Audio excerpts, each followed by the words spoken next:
Permettez-moi, Président, et je vous en saurai gré, de remercier cette auguste Assemblée pour l'accueil chaleureux, convivial et républicain qu'ils m'ont réservé lors de mon installation. Monsieur le Président, Monsieur les membres de cette auguste Assemblée, Monsieur les membres du gouvernement, après les remerciements d'usage, cette journée est exceptionnelle en ce sens que l'Assemblée a finalement reconnu ce que le Premier ministre Ousmane Sonko avait toujours proclamé, qu'il y avait urgence à rectifier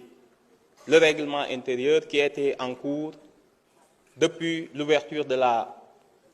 législature et qui manifestement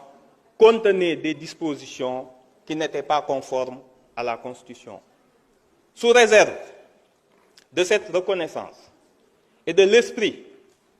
d'entente cordiale qui devrait présider aujourd'hui à la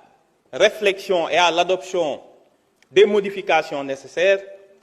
il est bon quand même de rappeler que peut-être aurions-nous dû avoir plus de temps pour remettre à plat le règlement intérieur, au lieu de ces quelques modifications, somme toute importantes, mais qui ne permettent pas de refléter une Assemblée nationale à la hauteur de sa mission constitutionnelle et à sa mission de contrôle du pouvoir exécutif et d'évaluation des politiques publiques. Bien entendu, il y a des pans importants de ce règlement qui n'ont pas été abordés.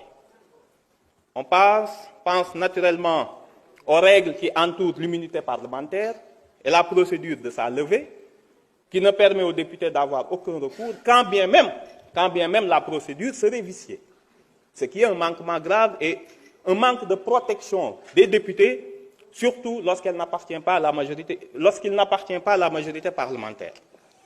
Il y a bien entendu le statut ambigu des ministres nommés qui sont venus ici avec une double casquette de ministres et de députés prendre part à l'élection du président de l'Assemblée nationale, ce qui est totalement contradictoire. Malheureusement, ces questions n'ont pas été abordées.